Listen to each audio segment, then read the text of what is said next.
নমস্কার। আজকে পড়ানোর শেষে এই আমার ছাত্র মাহির পঞ্চম শ্রেণীতে পড়ে, এবারে আমি পড়াই। ওর নাকি আমার কাছে পড়ার খুব ইচ্ছে, তাই পড়াচ্ছি। যদিও এত ছোটো ক্লাস পড়াই না, তবু পড়াই ওকে। খুব ভালো ছেলে মাহির। তো আজকে পড়ানোর পরে ও আমাকে ধরেছে একটা গল্প শোনাতে। তো কী আর করি, তো ভাবলাম যেটা ভিডিওই করে রাখি গল্পটা, তাই না? থেকে যাবে সবসময়ের জন্য। কাল তো নাও থাকতে পারি, তাই না? কাল নাও পড়াতে পারি, যদিও পড়াবো তো থাকবে এগুলো স্মৃতি হয়ে। তো একটা নীতিবাক্যমূলক গল্প, ঠিক আছে? দেখো, এই পৃথিবীতে না আমরা সবাই খুব সুন্দর, সবাই সুন্দর।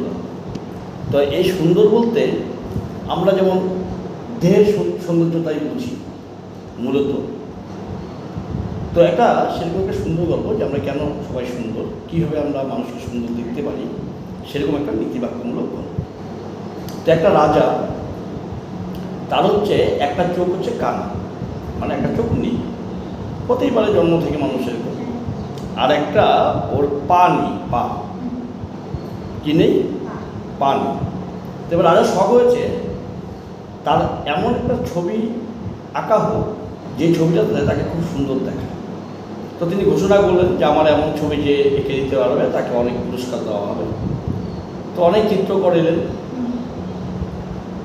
কিন্তু কেউ রাজি হলেন না। যাও অনেকে রাজি হলেন, সেই ছবি কিন্তু সুন্দর হল না, কার একটা পা নেই, চোখটা কানা, তখন তো সুন্দর তো হবে না। এবার এক চিত্রকর রাজি হয়ে গেলেন, ঠিক আছে?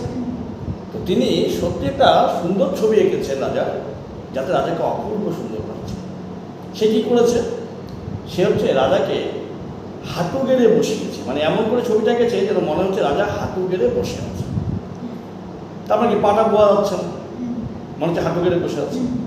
একটা পাথর নেই, একটা পাথর আছে। আর কি করেছে, হাতে একটা তীর আর ধনুক দিয়েছে। এবার তীর ধনুক দিয়ে যখন আমরা কোনো লক্ষ্য ভেদ করি, আমরা কি করি, একটা চোখটাকে এরকম করে বাঁকিয়ে নিই না, এমন করে নিই না, এমন করে নিয়ে তারপরে মারি না। একটা চোখ তো কানা, ওটা ঠিক ওরকমই দেখিয়েছে। তো মনে হচ্ছে রাজা স্বীকার করছে কোনো কিছু। তো সেটা সত্যিই খুব সুন্দর একটা ছবি হয়েছে, এবং এই ছবিটা রাজার কাছ থেকে তো পুরস্কার পেয়েছে, এবং এই ছবিটা একটা পুরস্কারও পেয়েছে। তো ছবিটা এই কারণেই পুরস্কার পায়নি যে রাজাকে দেখতে সুন্দর হয়েছে, আসলে চিত্ত করে তার যে দেখার যে দৃষ্টিভঙ্গি, তার জন্য সে পুরস্কার পেয়েছে। কারণ দেখার দৃষ্টিভঙ্গিটা যদি সুন্দর থাকে, তবে আমরা কিন্তু সব কিছুকে সুন্দর দেখতে পাই। সমাজে আছে খারাপ জিনিস, তো অবশ্যই আছে, সব কিছু তো এভাবে সুন্দর হয় না, কিন্তু তবুও অনেক ক্ষেত্রে আমরা ভালো জিনিসকেও আমরা খারাপ দেখি, কারণ আমাদের দেখার দৃষ্টিভঙ্গিটা ঠিক। তো এই রাজা তো হয়তো পাটা নেই, চোখটা নেই, তার জন্যই যে একটা মানুষ দেখতে খারাপ এমন তো কোনো কথা নয়। তা আমার দেখার দৃষ্টিভঙ্গি থাকতে হবে, অর্থাৎ আমি কোনটুকুকে রাখবো, কোনটুকুকে বাদ দিব, সেইভাবে আমি নিজেকে প্রেজেন্ট করব, তাই না? এর মধ্য দিয়ে একটা সুন্দর দিক উঠে আসবে। এই গল্পটা কি ভালো গল্প, একটা নীতিবাক্যমূলক একটা গল্প, তাই না?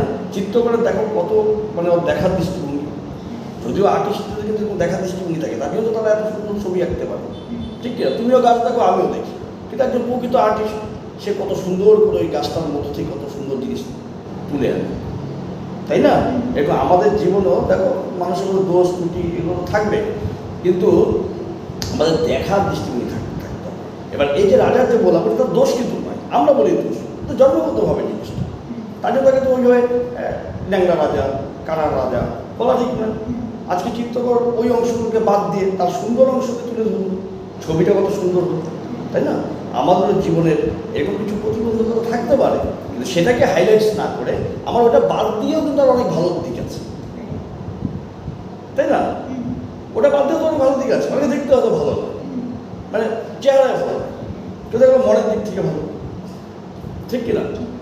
জ্ঞানের বুদ্ধিতে ভালো, তো আমার ওই দিক দিয়ে আমি তোর মতো না, এত সুন্দর না, কোনো ব্যাপার নয়।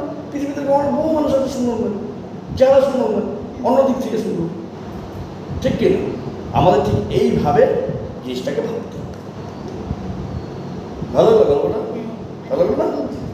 এরকম অনেক নীতিবাক্যমূলক কিন্তু গল্প আছে, এই মাঝে মাঝে যখন সময় পাবো, সময় থাকবে তখন শোনো, ঠিক আছে? থাকবো এটুকুই আজকে, ঠিক আছে? ভালো লাগলো পড়া শেষে? আচ্ছা, সবাইকে নমস্কার দিয়ে দাও। নমস্কার।